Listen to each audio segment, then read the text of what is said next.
السلام علیکم ناظرین دوستو، رمضان المبارک کی 29ویں شب میں دیون میں دعا کے لیے پہنچا ہزاروں فرزندان توحید کا جم غفیر۔ مساجد میں نماز تراویح میں تکمیل قرآن پاک کے بعد نامور علماء کرام نے کرائی دعا۔ محترم ناظرین، صادق نیوز میں آپ لوگ کا استقبال ہے۔ چینل پہ نئے ہیں تو چینل کو سبسکرائب کریں، شیئر کریں، کامنٹ کریں۔ رمضان المبارک کے اختتام کے ساتھ ساتھ دیوبند کی بڑی مساجد میں بھی کلام پاک کی تکمیل ہو گئی۔ دارالعلوم دیوبند کی مسجد رشید میں جمعیت علماء ہند کے قائد مولانا سید اسد مدنی بیٹے مولانا حسین احمد مدنی نے تراویح میں کلام اللہ کی تکمیل کی۔ دارالعلوم دیوبند کی قدیم مسجد میں مولانا ازہد مدنی اور مرکزی جامع مسجد میں امروہہ جامع مسجد کے استاد حدیث اور مقبول عالم دین مفتی سید محمد عفان منصور پوری نے 29ویں شب میں تکمیل کلام اللہ کے بعد شب قدر چاند رات کی فضیلت اور عید کی اہمیت پر تفصیل سے روشنی ڈالی۔ مسجد رشید اور جامع مسجد میں ختم کے موقع پر دیوبند کے قرب و جوار سے آئے لوگوں نے بڑی تعداد میں شرکت کی۔ دیوبند کی گلیاں بازار شام سے ہی بھیڑ کے سبب بھر کر چل رہی تھی۔ مسجد رشید کے سامنے واقع جامعہ طیبہ کے میدان میں باہر سے آنے والے گاڑیوں کی قطاریں تھیں۔ دعا میں شرکت کے لیے لوگ جوق در جوق چلے آ رہے تھے۔ جامع مسجد میں اپنے ختم کلام اللہ کے موقع پر جامع مسجد امروہہ کے استاد مفتی عفان منصور پوری نے مومن کی شان پر تفصیل سے روشنی ڈالتے ہوئے کہا کہ اللہ کا مقرب بندہ وہ ہے جو اپنے دل کو نرم رکھے، اپنے دل میں دوسروں کے لیے محبت رکھنا اور آپس میں اتحاد و اتفاق قائم کرنے کی غرض سے کوشش کرتا ہے، وہ اللہ کا محبوب بندہ بن جاتا ہے۔ انہوں نے کہا کہ ماہ رمضان میں جس تربیتی کورس اور دینی و ایمان ٹریننگ سے اہل ایمان گزرتے ہیں، اس کے اثرات سال بھر مسلمانوں کی زندگی میں نمایاں رہنے چاہیے۔ قرآن کی تلاوت کا معمول اور آیات قرآنیہ کو سمجھنے اور اس پر عمل کرنے کا شوق اہل ایمان کے لیے ضروری ہے۔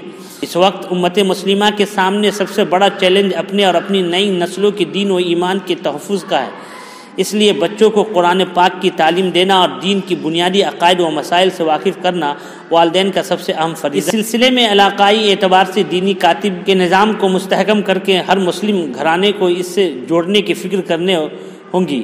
ارتداد کے واقعات پر قدغن انہی اقدامات سے لگائی جا سکتی ہے۔ مفتی عفان منصور پوری نے کہا کہ نوجوان قوم کا قیمتی سرمایہ ہے، ان کا راستہ پر گامزن ہونا، اپنی صلاحیتوں کا صحیح استعمال کرنا کسی بھی قوم کے مستقبل کی کامیابی کی ضمانت ہوتی ہے۔ مجمع میں موجود نوجوانوں نے نمازوں کے پابندی، تلاوت اور گناہوں سے حتی الامکان بچنے کا عہد کیا۔ انہوں نے کہا کہ غزہ اور فلسطین کی صورتحال سینے میں دل رکھنے والے ہر شخص کے لیے انتہائی تکلیف کا باعث ہے۔ ظالم و جابر طاقتیں بے گناہوں کے خون سے ہولی کھیل رہی ہیں اور دنیا خاموش تماشائی بنی ہوئی ہے۔ امن و عالم کے علم بردار ہونے کا دعویٰ کرنے والی طاقتیں ظالموں کے شانہ بشانہ شریک ہیں۔ ان حالات میں ایمانی اخوت کا مظاہرہ کرتے ہوئے ہمیں اہل فلسطین کے درد کو اپنا درد تصور کرنا اور حتی المقدور ان کی مدد اور دعاؤں کا اہتمام ہمارا ایمانی فریضہ ہے۔ اس دوران مفتی عفان منصور پوری نے رقت آمیز دعا کرائی۔ مسجد رشید میں ختم کلام اللہ کے موقع پر صدر جمعیت علماء ہند مولانا محمود مدنی نے کہا کہ قرآن اور رمضان کا رشتہ بہت ہی مضبوط ہے۔ اللہ نے قرآن کریم کو رمضان المبارک کے مہینے میں آسمانی دنیا سے زمین پر اتارا۔ انہوں نے کلام اللہ کو مکمل کرنے کے لیے اللہ نے ایک رات اس ماہ میں ایسی بھی رکھی ہے جس کی عبادت 80,000 سال سے عبادت کے برابر ہے۔ اس رات میں اللہ نے کلام اللہ کو مکمل کیا اور امت مسلمہ کی سہولیت کے لیے اللہ نے اس رات کی نشاندہی کرتے ہوئے اس کو رمضان المبارک کے آخری عشرہ کی طاق راتوں میں رکھا۔ اللہ کے بندے طاق راتوں میں جاگ کر اگر عبادت کریں تو انہیں اللہ نے بخش دینے کا وعدہ کیا ہے۔ مولانا مدنی نے کہا کہ رمضان المبارک کی 30ویں شب جو چاند رات کی کہلاتی ہے، یہ یوم انعام کی کہلاتی ہے۔ اس رات میں اللہ اپنے بندوں کو جنہوں نے رمضان المبارک کا چاند دیکھنے کے بعد روزہ رکھے، راتوں کو اللہ کی یاد میں گزارا اور طاق راتوں میں شب بیداری کی، ان لوگوں کے لیے یہ رات انعام کی رات۔ اس رات کو بھی جاگ کر عبادت کرنا اور اللہ کی یہاں سے انعام لینا نیک بندوں کی عادت ہے، شمار ہوتا ہے۔ انہوں نے کہا کہ اللہ کے رسول صلی اللہ علیہ وسلم سے محبت ایمان کی نشاندہی ہے۔ جس کو اللہ سے محبت ہوگی اس لیے ضروری ہے کہ وہ اللہ کے رسول سے بھی محبت کرے۔ انہوں نے کہا کہ کائنات میں ایک ہی شخصیت ایسی گزری ہے جس نے اپنی زندگی کی مقصد کو پورا کیا ہے، وہ ہے اللہ کے رسول کے جنہوں نے اپنی زندگی کی مقصد کو پورا کیا ہے۔ انہوں نے کہا کہ ایمان والوں پر اللہ کے رسول کا حق اپنی جان سے زیادہ ہے۔ مولانا محمود مدنی نے کہا کہ رسول سے محبت کے بغیر ایمان مکمل نہیں ہوگا، اس لیے کہ ضرورت اس بات کی ہے کہ اپنی زندگی میں اللہ کے رسول کی محبت کو ظاہری اور باطنی طور پر پیوست کرے۔